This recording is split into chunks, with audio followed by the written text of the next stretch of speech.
Hey folks, 7 o'clock, we'll get started. Aha moments. So, answer some questions. If you'd like to sign in to your YouTube account, you can ask questions live and we'll get started in just a few minutes at 7 o'clock. Thanks so much for tuning in.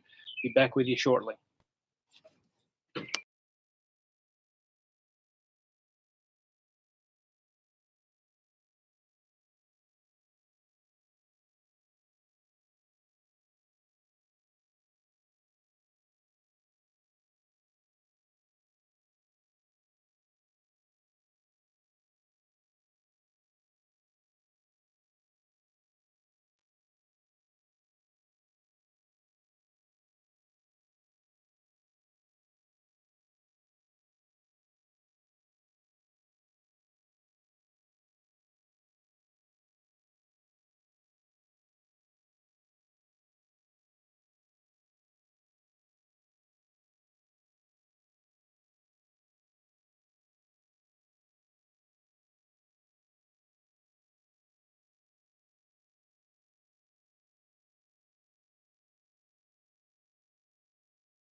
Well, thanks for tuning in. We'll go ahead and get started. So, looking at gardening aha moments. And the reason for the class is the mistakes learned and hopefully save you quite a bit of time and effort as well. And then also, to just some frequently asked questions. So, not really a whole lot of structure to this one. This one's more about just the things that come up, the things to consider as you move through gardening, especially if you're just getting started or have been at it a little while and you're just little things here or there catch your eye. And hopefully, might be able to answer one or two of them as we move through. If you're just tuning in and you'd like to ask questions, you can go ahead and sign into your YouTube account and you'll be able to ask questions live if you'd like to. So, first things first, why don't my herbs behave? And that's more so because they have their agenda, and obviously we'll have ours. We've bought them for flavor. We want them to produce. We want them to be ready when we're ready for them, and be growing and taking care of themselves when we're busy doing other things. So, unfortunately, not really the case for them. They are designed to put seed out. So, cilantro is a really good example of that.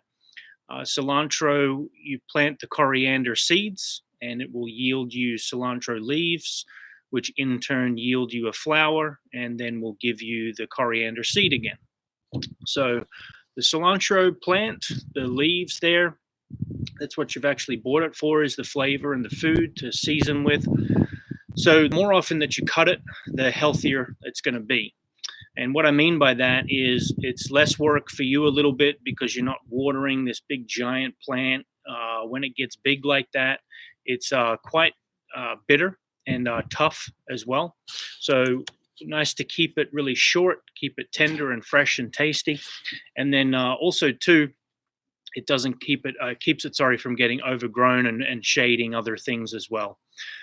The secret behind cilantro is it's a cool weather annual. So you plant it late March, early April, which is right around now, this time of year. Really loves the 60 to 70-degree days, and then the high 30s, 40-degree nights is perfect for it, and that's really what it likes. The behave side of it, again, if you keep it from its end, so the seed yields a plant to yield more seed. So if you keep it from that end and really keep it cut nice and short, it's not going to grow and grow and grow, then put out a flower, and then put out the seed. So if you keep it from that and keep it cut, it's not going to be able to get high enough to then switch its focus from plant leaf material onto actually blooming and then onto seed and to flower. So good to just keep that cut, and that'll keep it nice and fresh and tasty for you. And then basil is pretty much the same way. It is an annual, so it's going to grow and to flower. So if you keep the basil nice and short and don't let it get huge, it's going to keep it tasty and tender for you. And then if you keep it from getting to the height where it can put out the flower, because once it's focused from growing to flowering, the next step is that seed. So the flower will the flower will die off and the seed will be in there and produced, and that will have ensured it's ready to go. So with that in mind, tomatoes, peppers, your summer vegetables, your squash, your zucchini, your cucumbers, all of that's kind of along the same line. The more often that you're picking off the fruit, the more often it's going to put out more fresh blooms and vegetables there for you. So instead of it getting huge, putting out the fruit, you let it sit on there and start to turn from ripe to overripe. The plant assumes at that point it's put out enough seed, so it's good to go, and it can finish off its job, and the seed that's actually in the fruit will die into the ground and ensure that more seed comes up next year. The biennial versus perennial versus annual. So the one with that is an annual is every year, kind of you replant it. A biennial is every other year, and then a perennial is when you've planted it, you're off and running, and it should be able to be cared for quite a long time. So annual is it's every year you replant. So basil would probably be the most popular one, and the basil plant there is a nice example of an annual, being that you plant it in late spring, early, well, kind of mid to late spring. You'll have it summer, and then you'll have it in the fall as well. So with that in mind, you're looking to again keep that nice and cut and short. But a better annual to think of is cilantro, being that it's a cool weather annual, only likes the cool times of year. The nice thing that that presents as an annual, I know it's problematic in the sense of the tomatoes. You know, for fresh salsa, your tomatoes are ripe in the summertime, and your cilantro really doesn't like the summertime. So you can freeze it and preserve it for later use in the summertime. We do sell a substitute, and that's called Vietnamese coriander. And that one will have a pretty similar cilantro flavor. It's not exactly the same. So it is good to taste that before you buy it and just make sure that you like that flavor. And then some folks who don't like cilantro will actually like that Vietnamese coriander.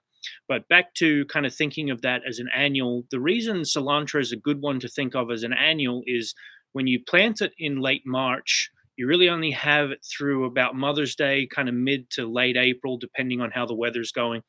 And then it will go to flower and seed and then die out. So instead of an annual being that you plant it in spring and it dies in the winter time, really an annual is just more so defined as a finite season. So a nice way to think of an annual is you plant it and you've got to keep it producing for you, and that'll keep it going. So a biennial. So a biennial, probably the most popular one would be parsley. So parsley is a biennial, and what that means is you get 2 years out of it. But a better way I found to explain it, I think, is that it dies into the ground one time. So it doesn't matter if you plant it spring, summer, fall. It'll die into the ground that winter. It'll come back out of the ground in spring. It will last you if you keep it cut and keep it cared for. And a good example of that is when it comes back up, if you let it get really big and then it dries out as spring gives way to summer, it's going to go ahead and flower, and that'll be the end of it because it'll put that seed out in the flower. So a nice way to kind of look at it is you get one winter out of it. So if you plant it in the spring, you'll get that whole season. It'll die into the ground, come back up the next spring. And then just depends on how often you cut it and care for it and water it and tend to it. And the shorter you keep it, obviously, the longer it's going to stay into that next growing season as well. A perennial, okay, then you've got a tender perennial and a perennial. So obviously both with the word perennial in there, just one's got tender before it. So that's pretty easy. The perennial is year after year after year. It'll live. A nice one to think of is thyme. That's a pretty hardy perennial. Oregano is a pretty hardy perennial. Mint is a good perennial to think of. So that's ones where you really don't have to do a whole lot, and it will come back year after year after year. Tender perennial. So an excellent one to think of for that is rosemary. Now, we're in Zone 7 here in Virginia, and rosemary is a tender perennial in our area. Now, there are truly hundreds of varieties of rosemary, and all of them are tender perennial in our area. So it's not a given that it will winter over. It's assumed. It's not a bad one to put in a container that you can bring kind of closer to the house and keep it in a southerly exposure, and that'll give it the best chance. But essentially, as a dependable perennial, rosemary is really not in our area. There are some varieties that are better than others. So the best, well, not sorry, the best, but the hardiest variety of rosemary is ARP, and that's ARP, ARP rosemary. And then you've got Salem and Hill Hardy, and they're pretty comparable to one another. The biggest difference between the rosemaries, once you kind of understand that they're not a given perennial, that they're very hardy, like oregano and thyme and those kind of things are. Once you're past that, the ARP is the hardiest. Then you've got Salem and Hill Hardy, and the biggest difference between them is Salem is bushy and naturally bushy habit. So nice one for containers, and it also does well in the ground. All of the rest of them, of the upright rosemaries, so Tuscan Blue, Garizier, the ARP, the Hill Hardy, all of those grow very tall and straight. Prostrate is a creeping rosemary that kind of cascades over or kind of trails out. That one's an annual, pretty much in our area. But of the other ones, they're all tender perennial on the rosemary. And again, Arp, Hill Hardy, and Salem are probably the three hardiest that we have here at the farm. And then of those three, Arp is the better one to try if the hardiness is the key for you. So if you want one that gives you the best chance of wintering over, the Arp is the best. Salem looks a little prettier, though, kind of a mounding kind of growth instead of that really tall and straight, big kind of growth on the other ones. But again, kind of whatever suits the purpose that you have there. And then perennials, like we kind of talked about, the mint, the oregano, the thyme, they're all pretty easy ones. Lavender is actually a fairly hardy perennial. It's more so, it doesn't like the humidity, it doesn't like the clay soil, and then the up and down winters. So those kind of things work against it.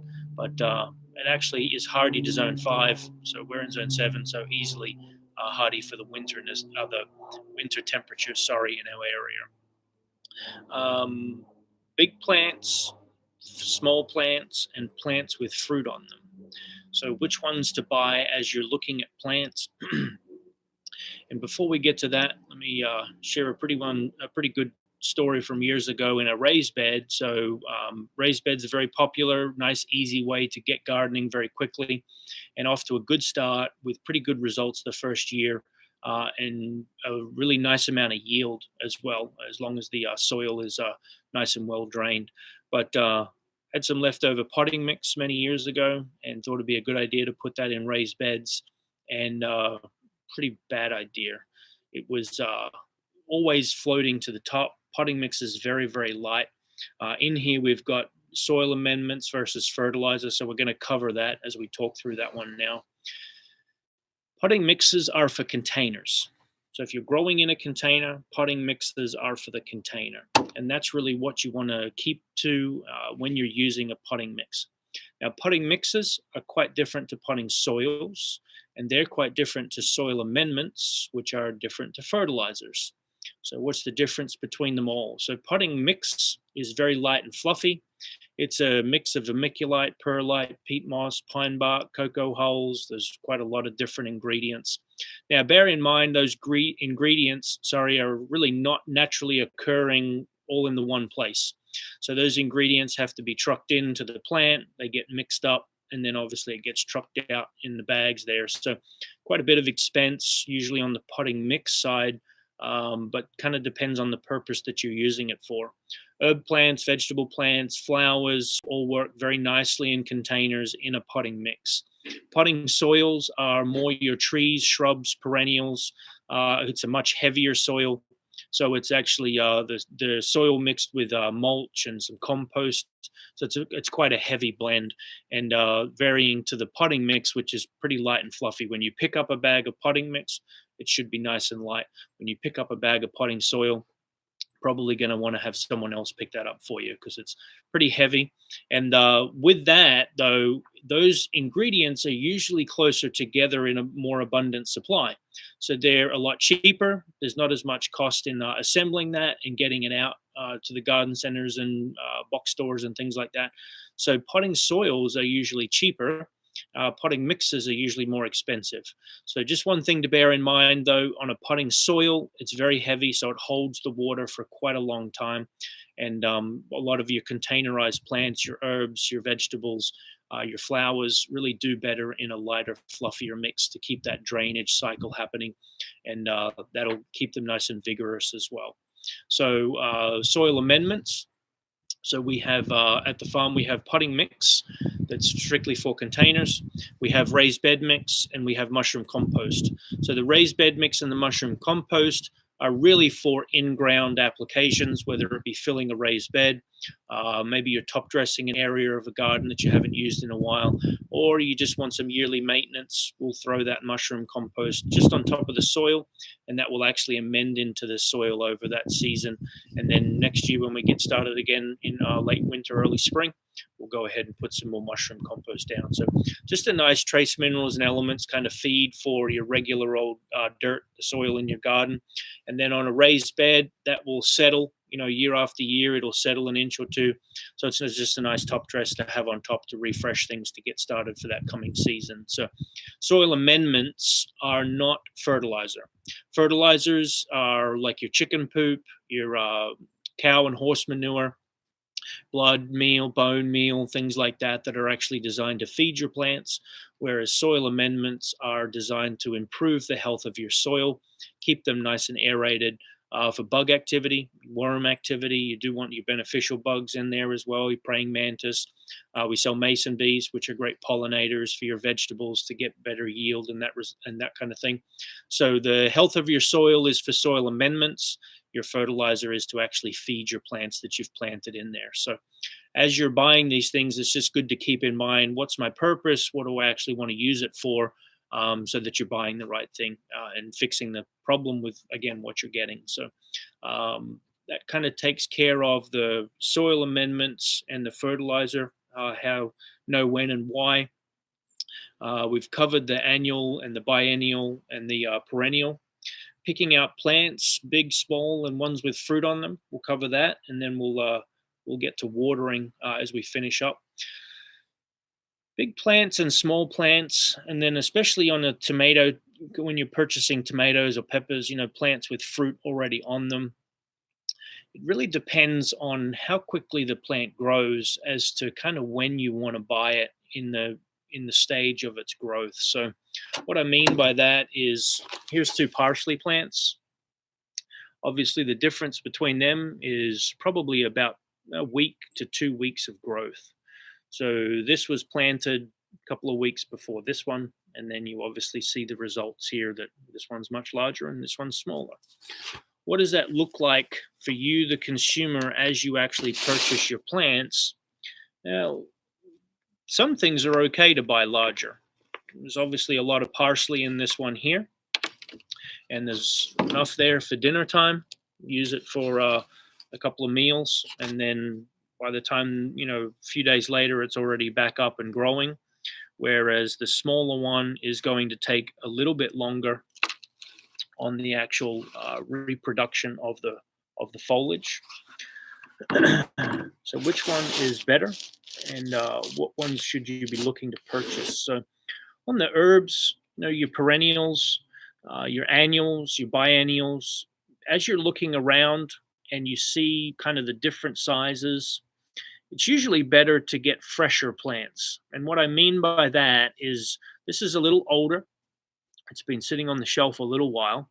This one here is still very young and very fresh. Not that this one is not fresh, it's just obviously not as young as this one. So as long as it's rooted through the container, and let me show that to you. So here you've got a really good amount of roots. And on this one over here, you've got the beginnings. And you've got a few more roots on that side. You've got kind of a sparser amount of roots on this side, whereas this one's, kind of nice and full all the way around, and starting to get a little bit of root build up at the bottom. So either of them are fine, especially if you're looking to use it straight away. Obviously, this one, the bigger one here, is kind of better value for money because you're already getting a few dollars back just with the foliage that's right there for you. More so when you think of a tomato or a pepper, a summer vegetable, a squash, a zucchini, a cucumber, those kind of things grow so quickly.